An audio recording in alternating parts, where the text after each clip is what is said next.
Meu nome é Semiramis Reis. Hoje nós vamos falar um pouquinho sobre mediunidade. Vamos ter tempo para discorrer sobre vários tipos de mediunidade, mas hoje especificamente vamos falar um pouco e comentar sobre a mediunidade de psicografia. Então, iniciando, falamos assim: servir no sentido cristão é esquecer de si mesmo e devotar-se amorosamente ao auxílio do próximo, sem objetivar qualquer recompensa nem reconhecimento. Definindo o que seria psicografia, nós temos que psico tem etimologia em psique, do grego, que significa alma, enquanto grafia vem de graphein, do grego também, que significa descrever. A palavra psicografia é definida pelo dicionário Michaelis como escrita feita por um médium sob a influência direta de um espírito. Agora nós vamos aqui a algumas definições, começando pela definição do livro dos médiuns. Psicografia é a transmissão do pensamento do espírito livre mediante a escrita feita com a mão do médium. Temos ainda pneumatografia, que é a escrita produzida diretamente pelo espírito, por exemplo, uma mensagem escrita em um papel em branco dentro de um livro. Aí vamos ao que sejam médiuns mecânicos. É quando atua diretamente sobre a mão do médium. O espírito livre lhe dá uma impulsão independente de sua vontade. Ela se move sem interrupção e para quando o espírito livre quer. O médium não tem a menor consciência do que escreve. Quando se dá a inconsciência absoluta, esses médiuns são chamados passivos ou mecânicos. Não se trata da maioria dos médiuns de psicografia. Agora temos os médiuns intuitivos. A transmissão do pensamento se dá por meio do espírito do médium. O espírito livre não atua sobre a mão do médium para fazer escrever. Então, o espírito sopra na mente do médium que escreve a mensagem. Atua sobre a alma com a qual se identifica. A alma, sob esse impulso, dirige a mão e esta dirige o lápis. Ela recebe o pensamento do espírito livre e o transmite. O médium tem consciência do que escreve, embora não exprima o seu próprio pensamento. São chamados os médiuns intuitivos. Temos os médiuns semimecânicos. No médium semimecânico, o movimento da mão independe da vontade. No médium intuitivo, o movimento é voluntário e facultativo. O médium semimecânico sente que uma impulsão é dada à sua mão, mas ao mesmo tempo ele tem consciência do que escreve, à medida que as palavras se formam. No primeiro caso, mecânico, o pensamento vem depois do ato da escrita. No segundo, intuitivo, o pensamento precede a escrita. E no terceiro, que é o semimecânico, o pensamento é simultâneo à escrita. São mais numerosos os médiuns semimecânicos. Médiuns inspirados. No estado normal ou no êxtase, recebe pelo pensamento comunicações estranhas às suas ideias preconcebidas. Ao inspirado, é mais fácil distinguir o pensamento próprio do que lhe é sugerido. Também se inclui nesta categoria pessoas comuns que, sem saírem do estado normal, têm relâmpagos de lucidez intelectual, que lhes dá momentaneamente e inabitual facilidade de concepção e locução, e, em certos casos, pressentimentos de coisas futuras. Homens de gênio, artistas, sábios, literatos são médiuns sem o saberem. Recomendamos aqui ler o livro dos médiuns do capítulo 12 e capítulo 15. Nota do autor. Muitas das comunicações recebidas pelo autor são semimecânicas, todavia, Em algumas, ele tem noção da mensagem que está sendo transmitida.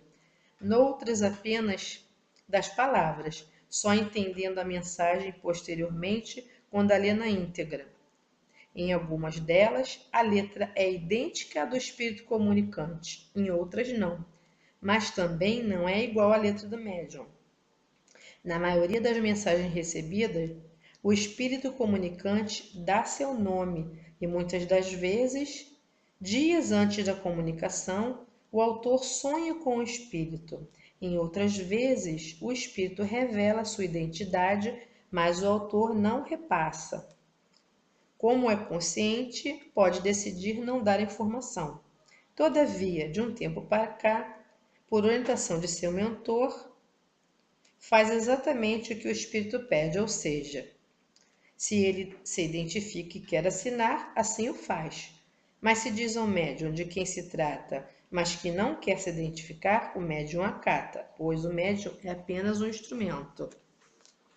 Então, nós estamos aqui nos referindo àquela mediunidade onde o médium pega o papel e o lápis e escreve, né? Nem todos os médios possuem a mediunidade da psicografia. E é importante lembrar que cada um que reencarna na Terra e que planeja a sua reencarnação, ele escolhe os tipos de mediunidade que utilizará como ferramenta de evolução. Portanto, é totalmente incabível um médium querer ter um tipo de mediunidade que ele não apresenta, ou seja, um médium de psicofonia querer ser um médium psicográfico. Ao contrário, ele deve fazer como Jesus disse na parábola dos talentos. Se lhe foi confiada a mediunidade de cura, por exemplo, ele deve estudar, se aprimorar, se desenvolver e utilizar esta mediunidade como ferramenta de evolução e de caridade. A mediunidade se modifica e evolui com o tempo. Isso na mesma proporção de que o médium também evolui e se esforça, porque é individual, né? E o médium, se quiser atrair bons amigos espirituais, ele tem cada vez que aprimorar as suas qualidades morais, estudando, lendo o Evangelho, se tornando uma pessoa melhor, não sendo um teórico que fala uma coisa e faz outra.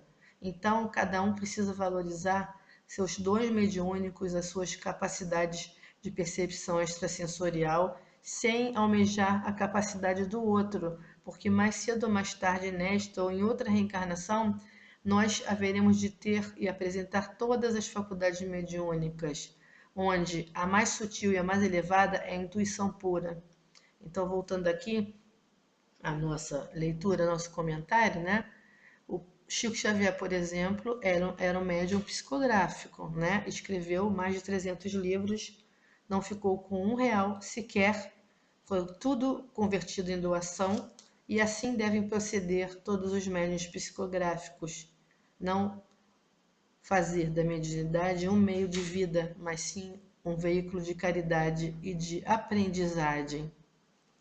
Então, continuando aqui, na nossa breve leitura desse livrinho, que ao final eu vou descrever o nome, diz assim: nas psicografias semimecânicas, muitas das vezes o autor sente uma aceleração dos batimentos cardíacos e ou as mãos frias, calor na face. Isso pode variar de espírito para espírito, ou seja, do espírito comunicante para outros espíritos, mas sempre percebe os sentimentos do comunicante. Isso está sendo lido na visão do médium que escreveu esse livro, tá? Não é para generalizar.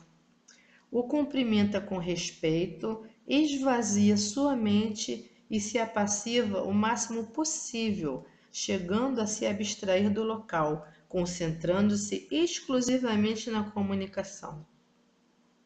Na grande maioria das vezes, necessita transcrever, passar a limpo a mensagem. Caso contrário, nem sempre compreende a caligrafia. E quando faz imediatamente e não compreende a letra, o próprio espírito decifra a palavra para o autor, no caso, para o médium.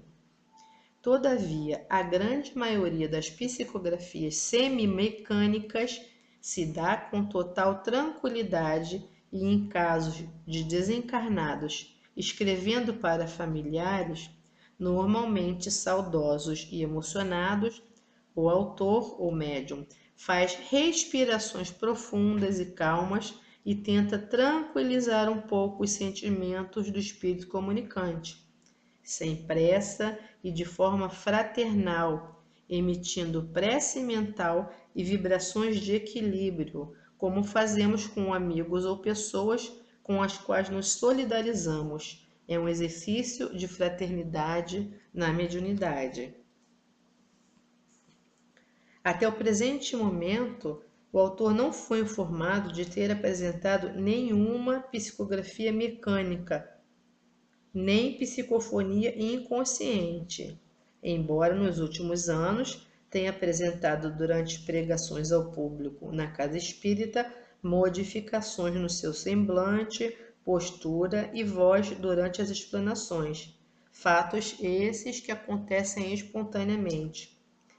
As psicografias intuitivas do autor são, em sua maioria, poesias, músicas ou mensagens de espíritos amigos que o auxiliam em seus trabalhos mediúnicos, aconselhamentos, advertências e orientações sobre mecanismos mediúnicos. Todavia, dentre as comunicações psicográficas recebidas pelo autor, a grande maioria tem sido o que ele denomina psicofonografia, que será melhor explicada em capítulo posterior, pois crê que a mediunidade também se modifica e deve ser estudada pelo próprio médium, meticulosamente observada e compreendida. Por muito tempo, recebia psicografias, mas não as utilizava, pois recebera orientações que algumas seriam utilizadas em momento oportuno para fins caritativos. Entretanto, apenas algumas são mostradas para efeito didático. A mediunidade de psicografia, ela não deve ser utilizada para satisfazer a vaidade ou caprichos do médium, para promover ou popularizar o médium, para servir a interesses materiais, egóicos ou personalistas sob quaisquer pretextos. Não deve ser também utilizada para satisfazer curiosidades, evocar comunicações que não tenham propósito caricativo e direcionado pelo plano espiritual, de forma jocosa ou desrespeitosa. Então, como vemos aqui, é preciso ter muita responsabilidade, muito cuidado com o desenvolvimento da sua mediunidade, buscando uma casa séria, onde não haja vaidade, onde haja estudo, onde haja cooperação, fraternidade.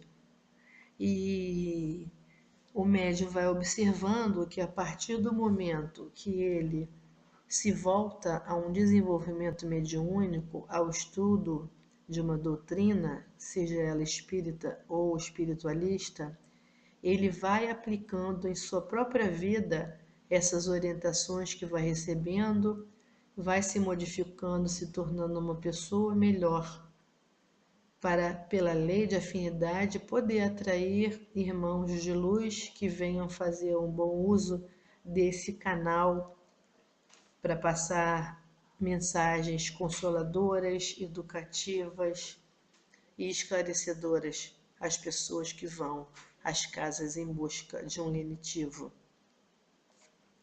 Dando prosseguimento aqui, nós vamos ler também um pequeno trechinho que são considerações. Diz assim: a psicografia é uma modalidade de mediunidade que, como as demais, deve ser trabalhada em uma casa espírita sob a orientação de pessoas experientes, de preferência, que já tenham trabalhado com psicografia por longo tempo e recomendadas pela espiritualidade.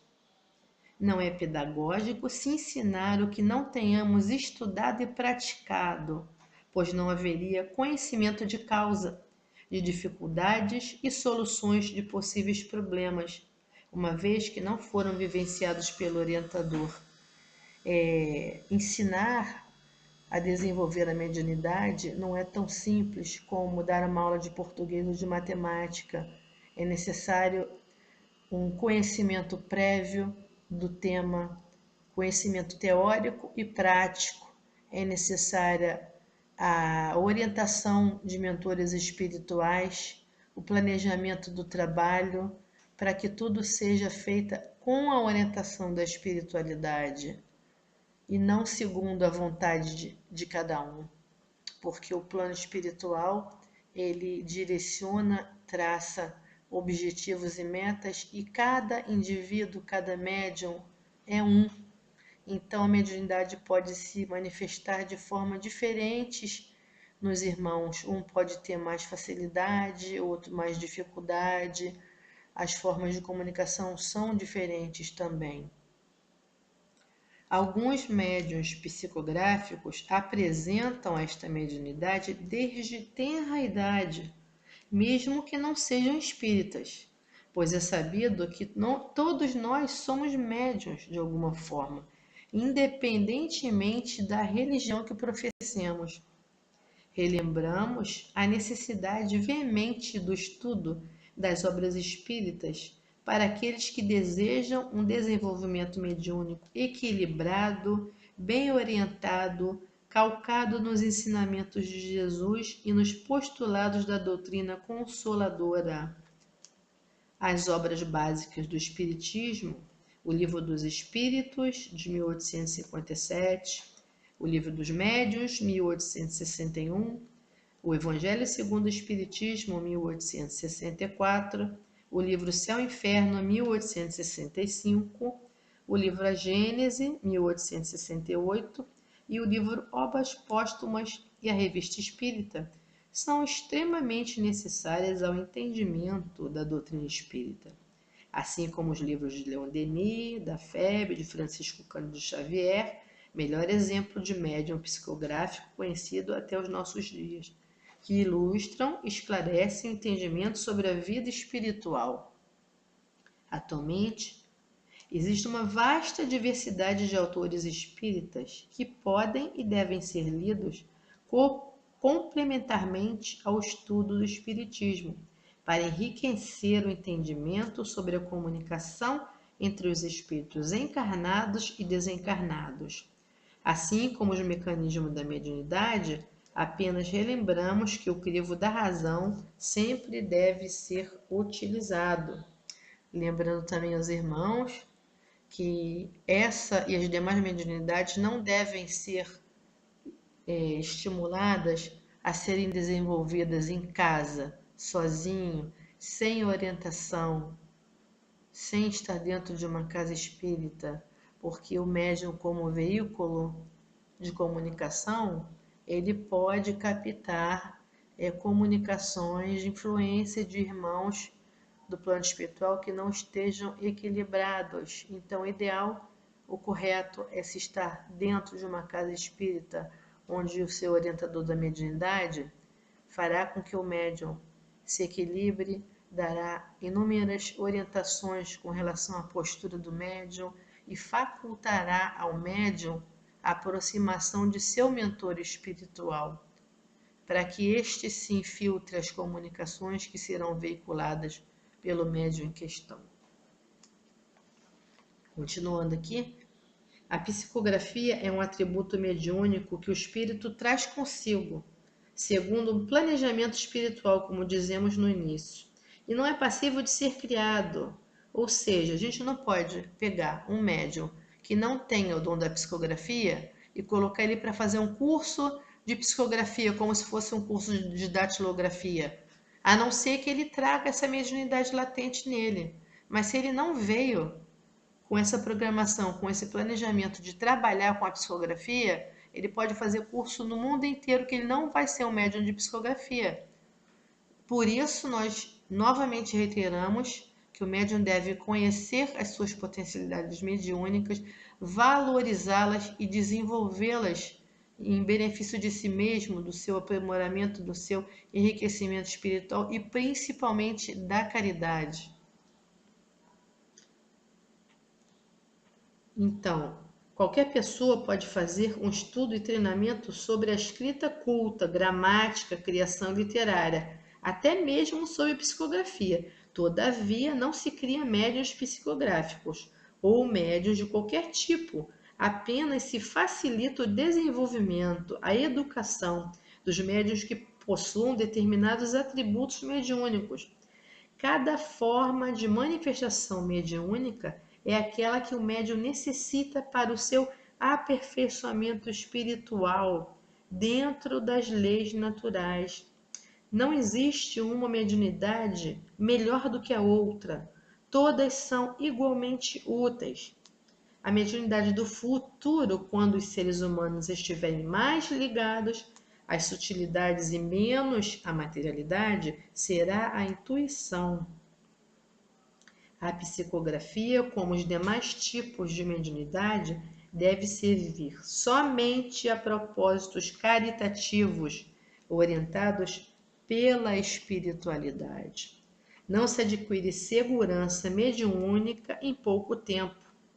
Na mediunidade, tudo tem a sua hora e nada acontece por acaso.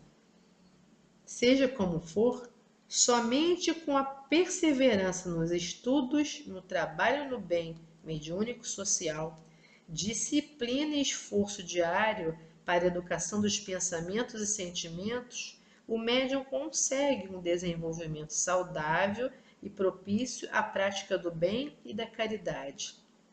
Se um médium não se adequa a nenhuma casa espírita, o problema provavelmente é do médium.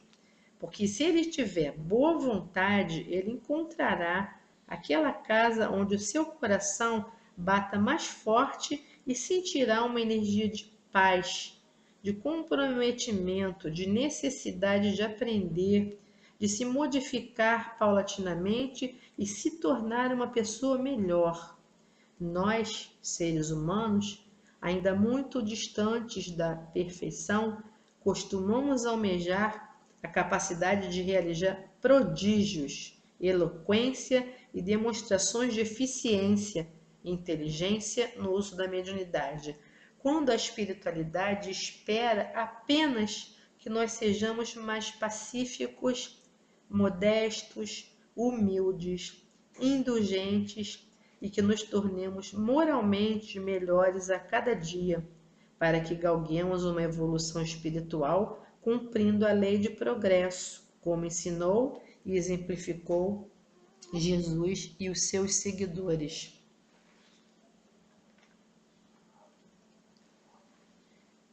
Quase encerrando aqui as nossas colocações, vamos ler mais um trechinho do livro que se intitula Mediunidade.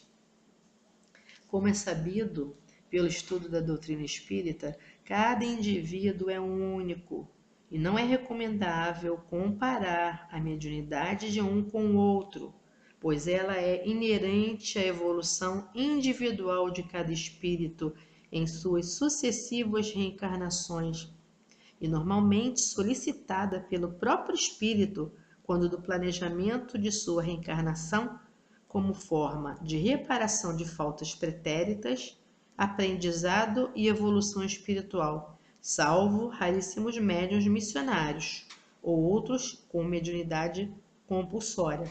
Um médium pode apresentar uma ou mais formas de mediunidade, e seja ela qual for, se aprimora com o tempo, dependendo do esforço pessoal, da dedicação e seriedade que ele devota ao estudo e exercício da mediunidade com Cristo, utilizando-a com disciplina, responsabilidade e humildade, sem personalismo, em prol dos necessitados, em uma casa espírita de sua escolha. Para os espíritos evoluídos, o esforço pelo aprimoramento moral do médium se sobrepõe a qualquer fenômeno mediúnico, como citamos no capítulo anterior. A qualidade das manifestações e comunicações espirituais respeita as leis naturais, dentre elas, principalmente, a lei de afinidade, do livre-arbítrio, pois os espíritos se aproximam daqueles que comungam ideias e pensamentos semelhantes. Quanto mais conhecedor dos princípios espirituais e moralizado for o médium, melhor instrumento será para a comunicação espiritual. Uma educação mediúnica, estudo da doutrina espírita e da própria mediunidade favorecem a formação de médiuns qualificados ao trabalho no bem. No caso específico do autor, a mediunidade se expressou na infância em forma de inspiração nos estudos de português, literatura, artes plásticas, na oratória e nas percepções sutis do plano espiritual, audível e visível de forma natural, convivendo com a espiritualidade e com o espiritismo desde muito cedo. O autor foi uma criança comum, extrovertido, comunicativo, primogênito de uma família de 4 filhos. Desde muito cedo, estuda a doutrina espírita e continua no esforço diário de cumprir suas funções familiares, espirituais e sociais com equilíbrio e bom senso, com simplicidade, mas seriedade. O autor se considera universalista, apesar de estudar continuadamente os livros da codificação, pois respeita igualmente os trabalhos realizados em todas as crenças. Então, falando agora, para nós concluirmos, né? Eu não vou ler, eu só vou citar, vou explicar com as próprias palavras, porque nós queremos encerrar com a leitura de uma psicografia aqui.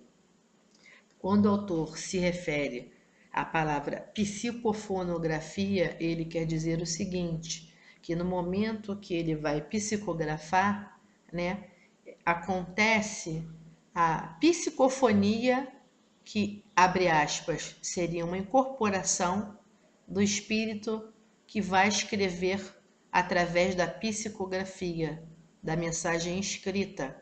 Então, esse médium, cada irmão que vem escrever, normalmente ele, abre aspas, incorpora o espírito que escreve, normalmente com a sua própria letra, né? E isso dentro da reunião espírita na casa espírita, né? Fora dali, eventualmente, ele recebe muitas psicografias intuídas ou inspiradas no momento, por exemplo, de composição de poesia ou de música, né? E agora, para nós encerrarmos aqui, nós vamos ler umazinha das psicografias desse livrinho, que seria, no caso, uma psicografia intuitiva. A poesia só brota dos que pensam com o coração e exprime a dor, o amor, a paixão, daqueles que quase sempre se alimentam de solidão e deitam em versos, palavras, sentimentos tão profundos que exultam de algum modo as dores da alma do mundo. A melodia que abraça o verso é um nobre sortilégio de 2 amantes que podem viver sem o outro por perto, mas que juntos, sem sombra de dúvida, encantam ainda mais a vida, daquele que ouve, que vê e que canta na luta sofrida da lida. Transcendente e imortal, o artista carrega consigo sua obra tão querida, tantas vezes incompreendida, até mesmo desvalorizada, por muitos olhos que veem, mas não enxergam a alma. No entanto, a alegria de criar só pode ser comparada ao sorriso ameno do pai que olhava com espanto e alegria os primeiros passos do filho que teve na terra um dia, com o qual vai se encontrar, após um tempo sem pauta, naquelas esferas mais altas onde mora a poesia. Essa foi uma psicografia de Cartola, em 26 de dezembro de 2006. Quem quiser informações sobre o livro, basta enviar e-mail para semiramesff@hotmail.com. Agradecemos a vossa companhia e aguardamos o nosso próximo encontro. Um abraço. Namastê.